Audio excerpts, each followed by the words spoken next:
Hello दोस्त, मैं Dawood sir आप लोगों के लिए फोर्थ वीडियो लाया हूँ, जो कि ये भी इतिहास के है। थर्ड प्रश्न, 3 इसमें प्रश्न दिए गए हैं। लेकिन उससे पहले वेरी वेरी गुड मॉर्निंग।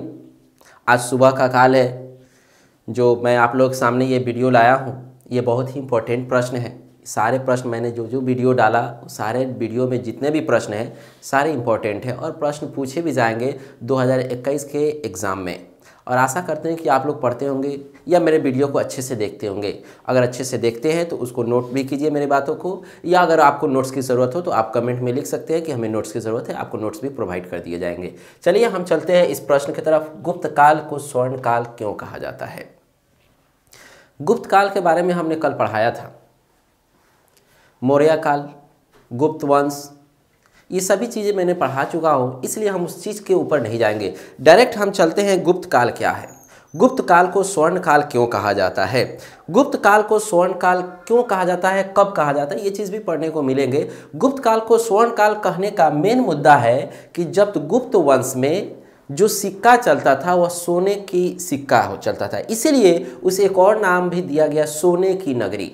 गुप्त काल को स्वर्ण काल क्यों कहा गया? तो स्वर्ण काल को कहा गया कि यह सोने की नगरी है, क्योंकि उस ज़माने में सोने के सिक्के, मतलब गुप्त काल में सोना का सिक्का चलता था, पहली बात। दूसरी बात, वहाँ की राजा बहुत ही धनवान थे। वह अपने कभी भी किसी भी प्रजा को दुख देना नहीं चाहते थे या दुख में देखना नहीं चाहते थे। वहाँ पे सारे जाति और धर्म के लोग रहते थे और सारे लोगों का निवारण भी अच्छे तरीके से होता था। सारे जाति के लोगों का मंदिर, मस्जिद, चर्च, गुरुद्वारा, मतलब जो भी था जाति, उन सभी जातियों का वहाँ सम्मान होता था, इसीलिए उसे स्वर्ण काल कहा गया। सबसे पहली बात कि गुप्त काल को स्वर्ण नगरी कहा जाता है। वहाँ पे सोने के सिक्के होते थे। वहाँ की राजा जो था उस प्रजा का सर्वश्रेष्ठ मान रखा जाता, मतलब उस राजा का सर्वश्रेष्ठ रूप से मान सम्मान किया जाता था। ऐसे भी राजा होता ही है प्रजा के सबसे ऊपरी स्तर के लिए, और सबसे ऊपरी स्तर में राजा होता है और उसके नीचे प्रजा होता है। उसमें ब्राह्मण आता है, क्षत्रिय आता है, शूद्र आता है, अनेक लोग उसके नीचे आते हैं। कई मंत्रिमंडल टाइप के बनाए हुए रहते हैं कि कवि है, मंत्री है, ब्राह्मण है, पूजा पाठ कराएंगे, इस तरीके से बनाया हुआ होता है। उसके बाद आती है कि उन्हें सोने का नगरी क्यों कहा गया? तो सोने की नगरी, उसमें सोने के सिक्के चलते थे, इसीलिए स्वर्ण नगरी या सोने की नगरी कहा गया। उसके बाद वहाँ के राजा अपने प्रजा को कभी दुख में देखना नहीं चाहते थे, इसलिए उसे हम कह सकते हैं कि स्वर्ण काल है। क्योंकि जो राजा अपने प्रजा को खुश रखता है, उसके लिए सबसे बड़ी चीज़ क्या है प्रजा को? कि हम खुश रहें, हम मुक्त रहें, हम कहीं भी कोई कार्य को कर सके, हमें कोई रोक टोक नहीं हो। इससे बड़ा कोई चीज़ नहीं चाहिए प्रजा को। उसके बाद आगे चल के सभी धर्म को भी मानता था। गुप्त काल में जितने जो भी राजा थे वो सारे धर्म को कहते थे कि तुम सभी लोग अपने अपने धर्म को मान सकते हो। सभी लोग धर्मों का विकसित भी किया गया, सभी धर्मों को मंदिर मस्जिद भी बनवाए गए, पूजा स्थल भी बनवाए गए, और सभी लोग अपने सुख और समृद्धि के साथ रहते थे। इसीलिए गुप्त काल को स्वर्ण काल कहा गया है। बस ये प्रश्न यहीं पे समाप्त होता है। इसी को आप बना चना करके जिस तरीके से लिखना चाहे लिख सकते हैं, हाँ, लेकिन आप जबरदस्ती आप जौन मन में वो मत घुसेड़ दीजिएगा। जो हमने बताया उस टाइप से अगर लिखते हैं तो अच्छी चीज़ है। करा अल बिरूनी की जीवनी का वर्णन करें। अक्सर ये तो है बहुत बड़ा, लेकिन हम एकदम आसान भाषा में बताते हैं। अल बिरूनी कौन था? अल बिरूनी का क्या नाम था? अल बिरूनी क्या विद्वान था कि हम सिर्फ लिख रहे हैं अल बिरूनी का जीवन काल बताइए? हम तो ये देखिए एगो साथ एगो जोड़े हैं ना, गुप्त काल को स्वर्ण काल क्यों कहा जाता है? मतलब ये है कि स्वर्ण काल का संबंध किससे है? गुप्त काल से है, तब न स्वर्ण काल है। डायरेक्ट स्वर्ण काल हम थोड़े कहेंगे स्वर्ण काल क्या है। हमने कहा गुप्त काल को स्वर्ण काल क्यों कहते हैं, तो इसका संबंध इससे है। लेकिन अल बिरूनी के साथ कोनो संबंध नहीं जोड़ रहा है। इसका मतलब है कि फेमस है, इसका मतलब है कि प्रसिद्ध है, इसका मतलब है कि इसके पास कुछ खास है, तभी तो अल बिरूनी को हम जाहिर कर रहे हैं। चलिए अल बिरूनी का पूरा नाम जानते हैं। अल बिरूनी का पूरा नाम अबू रेहान मोहम्मद इब्न अहमद था। अल बिरूनी का पूरा नाम अबू रेहान मोहम्मद इब्न अहमद था। उसका जन्म 973 ईस्वी में हुआ। हमने क्या बताया कि अल बिरूनी का नाम क्या था? तो अबू रेहान मोहम्मद इब्न अहमद। उसका जन्म 973 ईस्वी में हुआ था। लेकिन अल बिरूनी था वो दूसरे देश का, वो हमारे भारत का नहीं था। लेकिन हम यहाँ लिखे मोहम्मद गजनी ने 1013 ईस्वी में जब ख्वारिज्म एक देश था, राज्य था, साम्राज्य था, ख्वारिज्म पर आक्रमण किया, तो आक्रमण करने के साथ धन संपत्ति तो लेके अबे किया, उस राज्य साम्राज्य को अपने कब्जे में तो करबे किया, और करने के बावजूद वहाँ जितने विद्वान थे सारे विद्वानों को कैद करके गजनी अपने देश ले आया। अपने साम्राज्य में ले आया। हमने क्या बताया कि इब्न बतूता का पूरा नाम अबू रेहान मोहम्मद अहमद था। उनका जन्म 973 ईस्वी में हुआ। इब्न बतूता आया कैसे? तो गजनी जब ख्वारिज्म पर हमला किया तो सोना चांदी हीरा जवाहरात सर संपत्ति सब लूटा, साम्राज्य को भी मिला लिया, लेकिन साथ में इतना चालाक था गजनी कि साथ में विद्वानों को भी ले आया। उस साम्राज्य का नामे निशान खत्म करने के फेर में था वो। तो सारे साम्राज्य के विद्वान को ले आया। उसमें एगो अल बिरूनी था। विद्वान तो सब थे लेकिन उसमें अल बिरूनी ज्यादा फेमस हुआ। ख्वारिज पर आक्रमण करके विद्वानों को वहां से ले आया जिसमें अल बिरूनी था। अब जानते हैं अल बिरूनी बहुत से किताबों का भाषा जानता था, जिसमें उसमें से मुख्य भाषा थी अरबी। अल बिरूनी बहुत से किताबों के भाषा को जानता था। कई किताबों को उसने अनुवाद भी किया अरबी भाषा में और कई किताबों को लिखा भी। लेकिन उस किताबों में एक किताब था जिसका नाम था किताबुल हिंद, जिसमें गजनी के बारे में और उसके साम्राज्य के बारे में लिखा है। अल बिरूनी ने कौन सा किताब लिखा? तो किताबुल हिंद। और यह किताब लिखने के क्रम में वह जेल में था।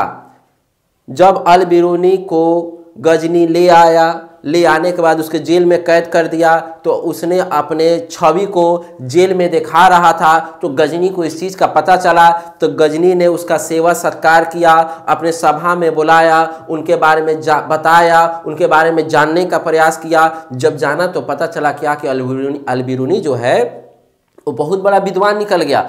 अब वो सोचने लगा कि अल बिरूनी को मैंने ले आया तो कुछ तो इससे फ़ायदा होनी चाहिए। तो वह फ़ायदा क्या थी? इसने कहा ठीक है तुम मेरे लिए एक किताब लिखो जो अरबी भाषा में होनी चाहिए। तो उसने एक किताब लिखा जिस किताब का नाम था किताबुल हिंद।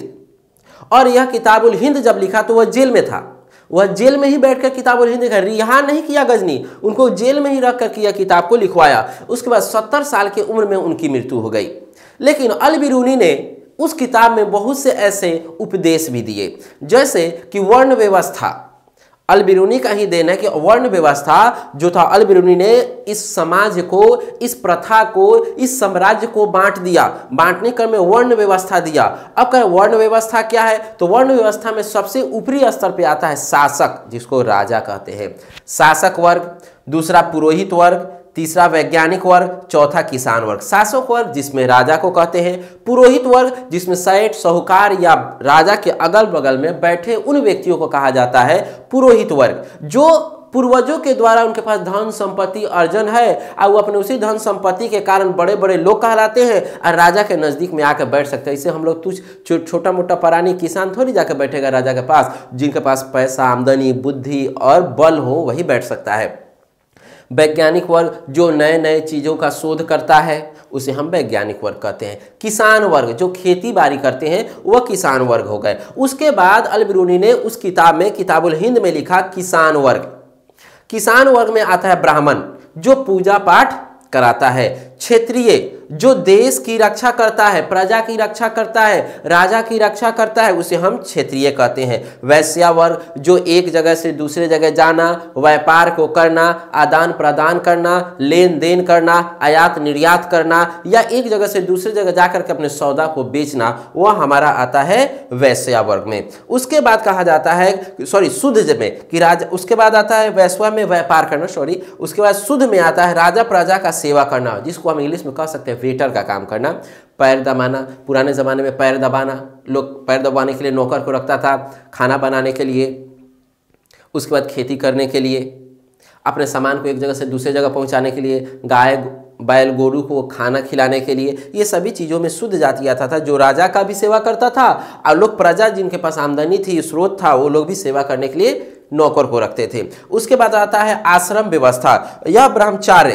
पहला जो ब्रह्मचार्य आश्रम व्यवस्था में ब्रह्मचार्य उसे कहा गया है जो 8 वर्ष से लेकर के 25 वर्ष की उम्र का व्यक्ति जो होता था उसे ब्रह्मचार्य कहते हैं, क्योंकि अक्सर 25 साल से कम उम्र में हम शादी शायद नहीं होती है आज के ज़माने में, लेकिन पुराने ज़माने में 12, 13, 14, 15 पे ही शादी हो जाती, 10 पे हो जाती, जिसको हम लोग बाल विवाह कहते हैं।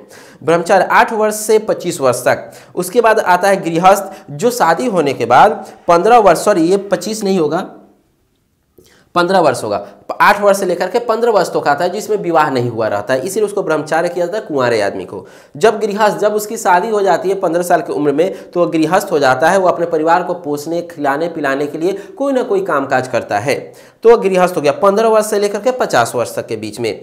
अब कर रहा है वानप्रस्थ, जो 50 साल से लेकर के 75 वर्ष तक, जो अपने घर पे बैठ करके अपने पूर्वजों के दिए हुए संपत्ति या अपने कमाए हुए संपत्ति को खाना या उसे और आगे बढ़ाने का सोच रखना या अपने परिवार को पालना या अपने परिवार को संबोधित करना या अपने समूह, अपने मुखिया के रूप में अपने परिवार को चलाना। संन्यास, अब 75 साल की उम्र में ना तो शरीर से काम हो सकता है ना ही शरीर किसी काम का होता है, इसलिए 75 साल से लेकर के मरने की मृत्यु को हम संन्यास कहते हैं कि अब कोई काम नहीं होगा, चुपचाप खाना है या सुत रहना है, उसी को संन्यास कहते हैं। तो अल बिरूनी जो था वह अपने किताब में ये सारे चीज़ों को बताया और साथ ही वह गजनी के बारे में भी बताया कि गजनी एक महान शासक था, वह क्या क्या था, क्या क्या किया, ये सारे चीज़ों के बारे में, उसके जीवनी के बारे में लिखा है। इसीलिए हमने यहाँ लिखा अल बिरूनी की जीवनी। अल बिरूनी की जीवनी क्या थी कि वह किसी अन्य देश में था और ख्वारिज्म से कैद करके लाया गया। कैद करके कौन लाया? तो गजनी लाया। जब गजनी लाया तो वह जेल में कैद कर दिया गया, लेकिन जब गजनी को पता चला कि अल बिरूनी जो है वह एक बहुत बड़ा विद्वान है, वह अरबी भाषा का जानकार है, कई किताबों को अनुवाद भी किया है, तो उसे बुलाकर सभा में संबोधित किया गया और फिर जेल भेज दिया गया। लेकिन गजनी ने उसके सामने एक सामक्ष रूप से एक प्रस्तावना दिया कि तुम जब इतने बड़े लेखक हो तो मेरे लिए कुछ करो। तो उसने एक किताब लिखा जिस किताब का नाम था किताबुल हिंद, और इस किताब में ये भी चीज़ बताया और अल बिरूनी ने वह गजनी के बारे में भी और कई चीज़ों के बारे में भी उसमें बताया है, इसीलिए उस किताब का नाम लिखा गया किताबुल हिंद। मतलब हिंद साम्राज्य के बारे में, हिंदुस्तान के बारे में बहुत सी चीज़ों को उसमें बताया गया है। तो चलिए हमारा ये प्रश्न यहाँ पे समाप्त होता है। अब न आता है इब्न बतूता की जीवनी तथा सती प्रथा, दास प्रथा, बाजार प्रणाली, डाक प्रणाली पर विचार करें। इब्न बतूता कौन था? तो अभी तक आप लोगों ने अल बिरूनी के बारे में और स्वर्ण काल के बारे में पढ़ लिया। तीसरा प्रश्न है इब्न बतूता का जीवनी तथा सती प्रथा, दास प्रथा, बाजार प्रणाली और डाक प्रणाली के बारे में जानना। लेकिन इतना बात याद रखिए कि पहली बार भारत में आने वाला पहला विदेशी आदमी अल बिरूनी था और दूसरा जो था इब्न बतूता था। इब्न बतूता कोई भारत का रहने वाला नहीं था, यह एक विदेशी यात्री था। यह दूसरे जगह से आया था घूमने, भ्रमण करने के लिए, लेकिन यहाँ पे यह इसे अच्छा लगा और दिल्ली में आकर के बसा। दिल्ली में घुमा जब तक, वहाँ पे दिल्ली में आने के क्रम में वहाँ पे सरकार ने या वहाँ की राजा ने उन्हें रोका, उनके बारे में परिचय जाना, उनके बारे में गतिविधियों को जाना और उन्हें काजी के जगह पे नियुक्त कर दिया गया। तो चलिए हम इधर इसकी तरफ चलते हैं कि इब्न बतूता का वास्तविक नाम क्या था। तो अब्दुल्लाह मोहम्मद, इब्न बतूता का वास्तविक नाम, मतलब इब्न बतूता फेमस था इस नाम से, लेकिन उसका ओरिजिनल नाम अब्दुल्लाह मोहम्मद था। उनका जन्म 24 फरवरी 1304 ईस्वी के मोरक्को में हुआ था। मतलब ये होता है कि इब्न बतूता भारत का नहीं था, मोरक्को से आया। वह एक विदेशी पर्यटक के रूप में आया, मतलब वह घूमने के व्यू से आया था, न कि भारत पर राज करने के व्यू से आया था, ना ही भारत में रहने के व्यू से आया, लेकिन वह भारत में रह गया। धर्म क्या था? तो इस्लाम धर्म। वह इस्लाम धर्म के प्रचारक के रूप में काम करता था। वह इस्लाम धर्म का प्रचार प्रसार भी करता था और इस्लाम धर्म को मानता भी था। वह घर छोड़ने का कारण था, वह 22 साल की उम्र में वह अपने घर को छोड़ दिया।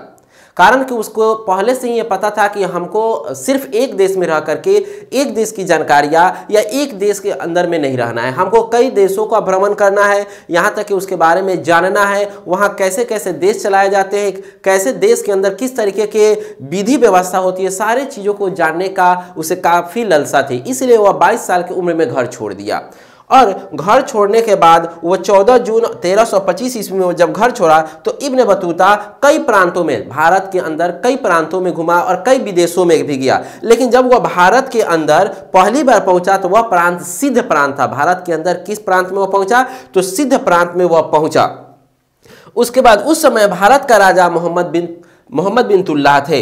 मोहम्मद बिन तुल्लाह जब भारत में इब्न बतूता पहुंचा विदेशी यात्री के रूप में, पर्यटक के रूप में, तो उस समय भारत के राजा कौन थे? तो मोहम्मद बिन तुगलक थे। और कब पहुंचा? तो 1335 ईस्वी में 1335 ईस्वी में भारत वह पहुंचा। उस समय के राजा मोहम्मद बिन तुगलक थे। इब्न बतूता को जब इब्न बतूता के बारे में पता चला तो मोहम्मद बिन तुगलक उन्होंने इब्न बतूता को अपनी सभा में बुलाया, उनका परिचय लिया, उनके गतिविधियों को जाना, उनके बारे में सारी जानकारियां इकट्ठा किया।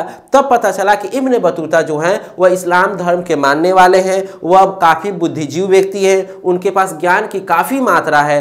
तब उन्होंने सोचा कि इब्न बतूता ने जगह जगह घूम करके कई इमारतें, कई प्रसिद्ध जगहों को देखा और उन्हें लगा इब्न बतूता को कि भारत एक बहुत ही अच्छी जगह है, क्यों ना हम भारत में ही रह जाए। तो यह प्रस्ताव मोहम्मद बिन तुगलक के पास गया। तब मोहम्मद बिन तुगलक ने उनके विचार को जाना, समझा, उनके गतिविधियों को जाना। तब ऐसा लगा मोहम्मद बिन तुगलक को कि यह आदमी मेरे काम का है। तो इसके कारण से इब्न बतूता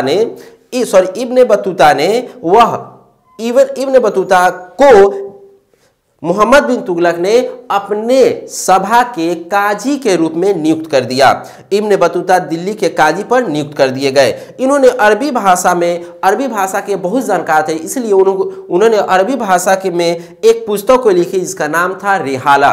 उस रिहाला पुस्तक में मोहम्मद बिन तुगलक के बारे में प्रशंसा की है, भारत के सारी गतिविधियों के बारे में प्रशंसा की है, भारत में जितने अच्छी इमारत हैं उनके बारे में, भारत की शासन प्रणाली के बारे में, भारत के कई प्रणालियों के बारे में लिखी है, जिसमें पहला प्रणाली आता है सती प्रथा, दूसरा दास प्रथा, तीसरा बाजार प्रणाली, चौथा डाक प्रणाली आता है। इन सबों के बारे में जानने को मिलता है। चलिए हम सबसे पहले जानते हैं कि सती प्रथा क्या है।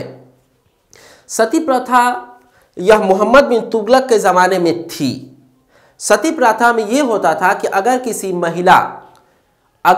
महिला के पति की मृत्यु हो जाती है तो उस समय जब उसको आग देने की समय आती है, दाह संस्कार करने की समय आती है, तो उस समय अपने गोद में पति के मृत शरीर को लेकर के अग्नि में बैठ जाना और पति के साथ ही वह जल करके खाक मिट्टी बन जाना, उसी को सती प्रथा कहते हैं। तब उनके यह सती प्रथा हुई कि अपने पति के साथ, मृत शरीर के साथ पत्नी जिंदा गोद में बैठा करके पति को वह अग्नि पर बैठ जाना, उसी को हम सती प्रथा कहते हैं। उसके बाद आती है दास प्रथा। पुराने ज़माने में नौकर को दास कहा जाता है। पुराने ज़माने में नौकरों को कीना बेची खरीदारी की जाती थी। जैसे मेरे पास 5 नौकर है, हम 5 नौकर में हमको 2 ही नौकर का काम है और 3 नौकर की काम नहीं है। हम इसको बाजार में ले जाएंगे, बाजार में ले जाने से पहले थोड़ा सा इसका कपड़ा पोशाक चेंज कर देंगे, थोड़ा 1-2 महीना पहले से उसको खिला पिला के हट्टा कट्ठा कर देंगे। उसके बाद एक समझिए ना बकरा के रूप में इसको ले जाएंगे, बाजार में इसका भाव करेंगे, जो जिसको ज़रूरत होगा वो हमसे इससे रकम मुद्रा देगा और वो हमसे ले जाएगा। उसी प्रकार से उस समय दास प्रथा होती थी कि नौकरों की कीना बेची होती थी। उस नौकर से खेती कराइए, अपना सेवा सत्कार कराइए, या ज़्यादातर लोग नाविक लोग, व्यापारी लोग इसका प्रयोग नाव के चप्पू चलाने में क्रिया करते थे। नाव के चप्पू चलाने के लिए दास की ही ज़रूरत पड़ती थी, क्योंकि जो मजदूर चप्पू चलाता था वह ज़्यादा रकम मानता था, जिसके कारण लोग रकम चुका नहीं पाते थे। इसीलिए दास प्रथा के कारण जो नौकर खरीद के आता था वह मर जाए या जिंदा रहे, खियाए चाहे नहीं खियाए, उसको काम करना है। मरने के बाद उसके लाश को फेंक दी जाती थी। उस पर कोई इसका मतलब जुर्माना दंड राजा नहीं करता था, क्योंकि वह दास को खरीद करके लाया था। अब बारी आती है डाक प्रणाली। डाक प्रणाली वैसी प्रणाली है जो एक वस्तु को दूसरे जगह भेजा जा सके।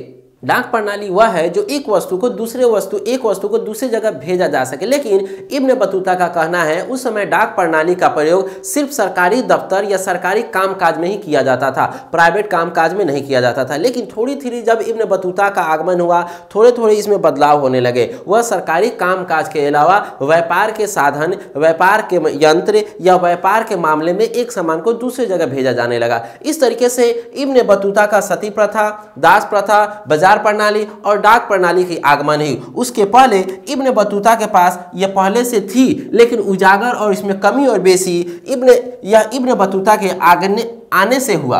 और मोहम्मद बिन तुगलक पहले से इस नियम को लागू कर चुके थे भारत में, तो भारत में ये नियम पहले से लागू थे। इब्न बतूता ने आया तो उसमें थोड़ी थोड़ी चेंजिंग की और थोड़ी थोड़ी बदलाव किए, कुछ को खत्म करने के भी कही, लेकिन इसमें सारे चीज़ ये खत्म करने का या लाने और जाने का कोई मुद्दा नहीं है। मेन मुद्दा है कि रिहाला नामक पुस्तक में ये सारे चीज़ों के बारे में बताया गया है। इस तरीके के आपको आगे के प्रश्न, आगे जैसे कि हमने इसमें भी 3 प्रश्न को सॉल्व किया, आगे आपको भक्ति आंदोलन क्या है इसके बारे में जानने को मिलेंगे। इसी तरीके से हमारे वीडियो पे आप बने रहें। अगर मेरा वीडियो अच्छा लगे तो सब्सक्राइब कीजिए, लाइक कीजिए और कमेंट कीजिए। अगर आपको इसकी नोट्स की ज़रूरत है, अगर आपको PDF चाहिए या ऐसा ही चाहिए तो आप हमारे कमेंट बॉक्स में अपने नंबर को सेंड करें और आप हम कमेंट बॉक्स में किस चीज़ की नोट्स चाहिए आप इसको मांग सकते हैं। इस तरीके से हम अपने इस वीडियो को समाप्त करते हैं। Goodbye, good luck.